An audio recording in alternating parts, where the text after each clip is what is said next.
अस्सलामुअलैकुम एवरीवन। आज मैं आपके साथ बहुत ही मज़ेदार पास्ता खीर की रेसिपी शेयर करूंगी, जिसे आप मैक्रोनी का मीठा भी कह सकते हैं। तो बहुत ही मज़ेदार और बहुत ही इजी रेसिपी है।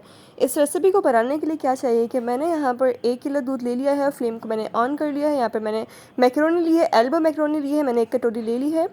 तो आप इसको फुल भर की कटोरी लेंगे। जब दूध बॉयल आना स्टार्ट हो जाए, जब देखें बॉयल हो चुका है, अब मैं इसके अंदर ये मैक्रोनी ऐड कर दूँगी। फ्लेम अभी हमारा ऑन है, हमने मीडियम फ्लेम कर दी है, पहले फुल किया था ताकि बॉयल हो जाए। जब दूध बॉयल हो गया, हमने मैक्रोनी डाल दी, तो अब हम इसको मीडियम फ्लेम कर देंगे। कि जैसे ही मैक्रोनी डालेंगे आपने फ़ौरन चम्मच चलाना है, वरना ये जो मैक्रोनी है आपस में स्टिक हो जाएगी। तो देखिए मैं कंटिन्यूसली इसमें चम्मच चलाती जा रही हूँ और ये दूध जो है वो कंटिन्यूसली पक रहा है बिल्कुल स्लो फ्लेम पे। तो मैंने यहाँ पर जो श्रेडेड कोकोनट होता है, पिसा हुआ खोपरा, वो मैंने 2 to 3 टेबल स्पून ले लिया है, वो मैंने इसके अंदर ऐड कर दिया है। अब देखें दूध अभी भी कंटिन्यूसली पक रहा है, इसको हम पकाएंगे ताकि इसकी रिड्यूस टू हाफ़ क्वांटिटी हो जाए। तो यहाँ दूध पक पक के काफ़ी आधा हो चुका है। अब मैं ऐड करूँगी पिंच ऑफ इलायची। इलायची लेके मैंने उसको थोड़ा पीस लिया है, यानी पाउडर इलायची मैं इसके अंदर डालूँगी। अब देख सकते हैं दूध पक पक के आधा हो गया है तकरीबन। तो ये और मज़ीद पकेगा। देखें आधा हो चुका है और अभी भी ये स्लो फ्लेम पे पक रहा है। अब इस स्टेज पे हमने ऐड करनी है चीनी। चीनी आप ऐड करेंगे अपने टेस्ट के हिसाब से, जितना मीठा आपको पसंद है आप उस हिसाब से ऐड कर सकते हैं। उसके बाद आप इसको थोड़ा और पकाएंगे।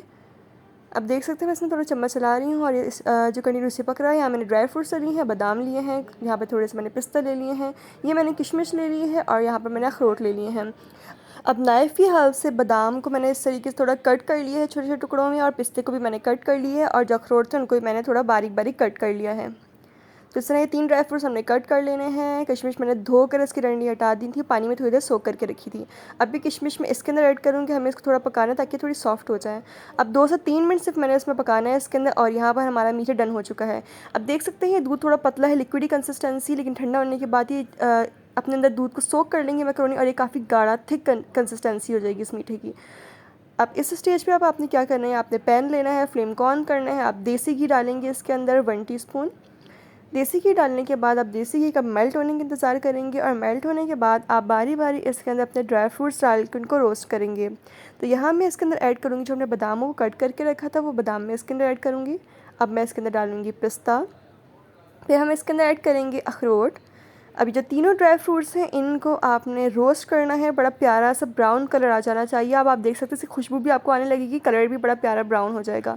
देसी घी के अंदर आपने इसको अच्छे से रोस्ट कर लेना है।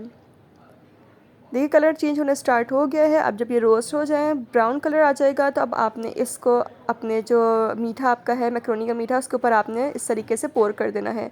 उसके बाद आपने स्पून की हेल्प से इसको मिक्स करना है ताकि जो रोस्टेड जो ड्राई फ्रूट्स हैं उनका फ्लेवर अंदर तक एब्जॉर्ब हो जाए। ऊपर आपने श्रेडेड कोकोनट डालना है और थोड़े से फ्रेश ड्राई फ्रूट्स कट करके, देखिए मैंने ऊपर बादाम और पिस्ता से गार्निश कर दिया है। ठंडा होकर इसकी कंसिस्टेंसी ठीक हो जाएगी और बहुत ही मज़े का लगेगा। तो यहाँ जब इसको रूम टेम्परेचर पर आ जाए तब आप इसको ठंडा कर लेंगे फ्रिज के अंदर, और चिल करके आप इसको सर्व करेंगे। बहुत ही मज़े का मीठा बनता है ये। और यहाँ जब ये रूम टेम्परेचर पे आ गया था, मैंने इसको फ्रिज में रख दिया था। तो फ्रिज में रखने के बाद ठंडा होकर आप इसकी कंसिस्टेंसी देख सकते हैं कितना थिक हो चुका है, और बहुत ही मज़ेदार खीर की फॉर्म आ चुकी है। आई होप आपको रेसिपी पसंद आई होगी, and if you can so don't forget to like, comment, share and subscribe to my channel. अल्लाह हाफिज़।